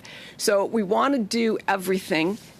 Science has to do as much as we can. I mean, Canada can't do everything. We're only so big. But we don't want to limit what we do, but we want to make sure that we also have money going to the strategic, and we need to know which strategic things Canada should play a role in. And I think with all of your experience through the years and expertise, it's impossible really to compete with the United States, seeing that it's so close to our next door. It's very easy to go there to study, to be a researcher. So should we aspire to try, like you'd referenced Princeton, should we aspire to equal them, like maybe not just Princeton, but on average? Is that what we should try to do, or are we making the case we'll do more funding, or we should consider more funding, plus you get the Canadian experience? I mean, what do you think? You've talked to enough experts. I think what's so sad for us is that when I was a graduate student and I got my NSERC scholarship in 1981, it was $11,000. That was more than an American made. Okay, I could get an apartment for $250 a month, and I was getting paid almost $1,000 a month. So you look at that, and now what we ask our students to live on. And so other countries have gone up with inflation, and we've just sort of hung around. And so we've gone off the tracks. And so this is all we're really saying, is we have to get back on the tracks. It's not that we're going to do what 320 million Americans can do as 40 million people, but Denmark only has, 8 million people, and they have these large companies, and they're supporting huge research projects at their universities, and they're a small country compared to us. So if Denmark can do it, Canada can do it, and we just have to have the will to do it, and realize that every dollar you pay into R&D 5 years down the road, it's going to more than double that money back. And so it's just an investment in the future, and we keep getting better and better when we invest in the future. How's the time, Mr. Chair? 5 minutes to go. Okay. I have a point of order on decorum in those 5 seconds. I would just like to say that it shouldn't have taken a Nobel Prize for Wikipedia to give Dr. Strickland a page. I'm just saying. Thank you. And now we will go to, I don't think that was a point of order, but a point taken, to Ms. Bradford for 4 minutes, please. Thank you, Mr. Chair, and thank you to all of our witnesses for appearing today and sharing your unique perspectives and experience. I'd just like to reiterate before I start the questioning, the goal of this study is about maximizing our national research capability and ensuring that all researchers and research institutions are utilizing their research expertise to maximum potential. That's what we need to do. So that's what we're hoping to accomplish. So, Dr. Strickland, I'm pretty sure this is the first time we've had a Nobel Prize winner before this committee, and I think many parliamentary committees. So welcome. And I'm pleased that you're actually from my area. So I wanted to point out, so your university, U of W, is located in a very collaborative community, and I've personally had the opportunity to witness the collaboration of the university in the community firsthand. In your experience, does the size and location of a post-secondary institution affect their ability to build relationships with their local communities? I just think that also takes a will. It takes the right mindset to go out and don't forget, Waterloo started as an engineering school, so it's a totally different thing, right? So we've had the mindset right from the get-go, and we had the mindset to be a co-op institution right from the get-go. And so, of course, then we are looking always for where can our students go, and that should be bringing the industries back to us to help that way. And so, but also, now the Toronto-Waterloo corridor wants to compete with California. Yeah, I hope they can. And so, of course, we have our Communitechs and what have you. So how do relationships with community organizations, building on that, businesses and other post-secondary institutions help support a post-secondary institution's research goals? There's a few ways to go with that. I think that, because I'm not sure I'm allowed to say this, but anyways, I've met somebody from Apple, high up in Apple, and they said, we take more students from you than anywhere. Well, if that's the case, they should be back funding us, right? And so it has to go back and forth and all around. And so industries now, especially in North America, when you talk about the United States is just as worried as we are that foreign students aren't going to keep coming. And we have got to, as a whole North American continent, try to convince our own young that science and engineering is a thing to go into. And so it's going to keep going around and around. The industries need us, and we need them. And yes, and there was a reason that Google put its primary plant, I call it, in Canada, located very close to the University of Waterloo. So how can the Government of Canada better recognize and reward community partnerships in the research granting process? What I would like to see is a better way for industry. So I don't know about the Polytech universities, but they're maybe doing short-term research. It was very hard for a while to get a research grant. We had to have an industry partner. And I thought, are we supposed to now go around begging for this money and not knowing where to go? And where is that in our expertise? And so, again, I would like a different kind of system to get us to work together. Whether it's an institute where everybody comes in together under one strategic initiative or something like that. There has to be a better approach to get us to work together. So in their most recent budget, 2024, Fairness for Every Generation, the proposed creation of a capstone research funding organization that would include the Granting Council, Social Sciences, Humanity Research Council, and Natural Sciences and Engineering Research Council, and the Canadian Institutes of Health Research within its structure, as well as the creation of a new advisory council on science and innovation. Do you have any recommendations for how this new funding organization and advisory council could be structured to better support research in post-secondary institutions of all sizes? I'm sorry, but we are out of time. Can she but she could submit in writing, and if there's answer? any additional information. For 2 minutes to Monsieur Blanchet-Choquette. Merci, Monsieur le Président. Je poursuis avec... Thank you, Mr. Chair. I'd like to continue with Dr. Strickland. I appreciate your plea for increased funding. Dr. Strickland, you have an international perspective. You've studied in the U.S. You understand the importance of being competitive to attract the best researchers and offer the best conditions possible. I'd like to hear what you think the federal government can truly do to develop this and come back on track and be part of this race for scientific development. Well, they have to first, I think of government, and this is also why I started a new network at Waterloo called Trust, for Trust in Science and Technology. I think our public needs to understand the important role of science, and then our government would also be more out there championing it as well. But first, we have to champion the worthwhileness, that's probably not a good word, but anyway, of it. And once we get that going, then we need to have this advisory group, which, like I said, is from industry to the most basic sciences, figuring out how to group us together in ways that makes us work well together. But we need more money. Dr. Strickland, est-ce que vous trouvez que le gouvernement fédéral... Dr. Strickland, do you think the federal government has a role to play to inform people and raise awareness about the importance of scientific research? We have a government that bought a $34 million pipeline. Imagine if we'd invested that in science. Where would we be today? So I'd like to hear what you think about that. Yes, we've had this problem for many decades, so it's not just this government. We need to appreciate what science does, and we need to I was going to have something specific to say there, but anyway, I'm sorry. Yes, it's not. This is why I said it's a long-term thing. It's not just the one government. It's that we do have to get out there and understand the importance of science, and we would really appreciate that. I will say that I've had longer conversations with the Prime Minister of Spain than my Prime Minister. I have spoken to the Mexican government. I've spoken to the State of Mexico government. I mean, other governments want to hear.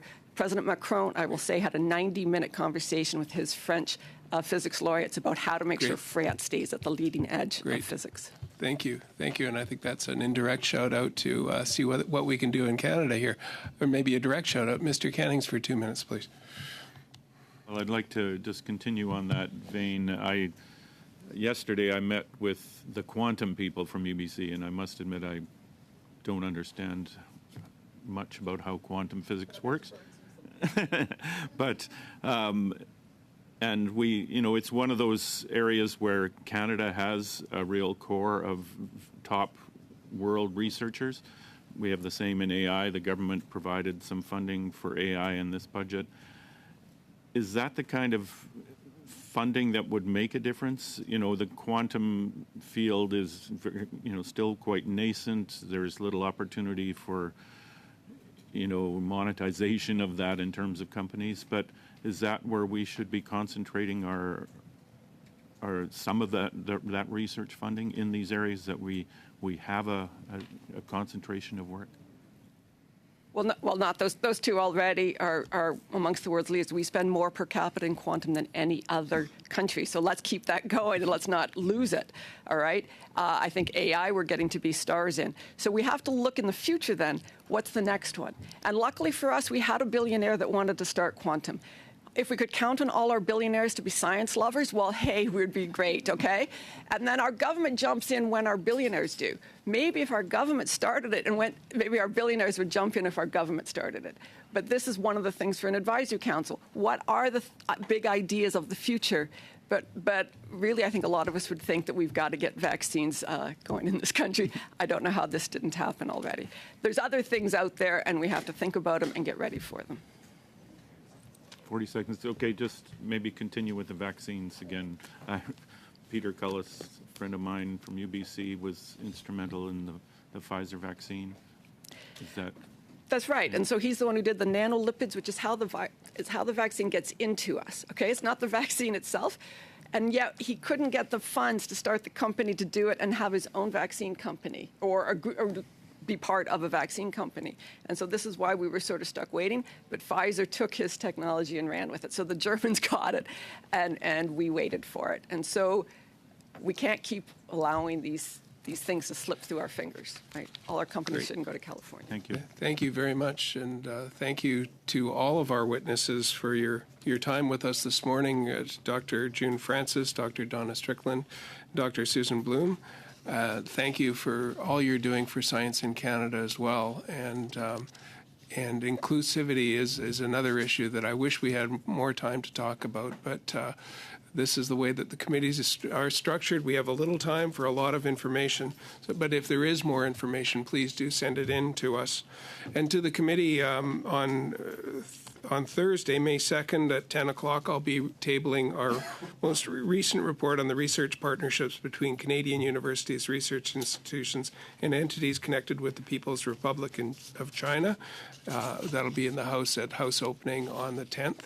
And we will have a little bit of time at the end of next meeting to look at the budget for the upcoming Arctic study that will be beginning next week as well. So we'll take just a few minutes at the end of our meeting on Thursday to address that. With that, we'll look for an adjournment. And I see a unanimous head nodding. Thank you for your time, everyone.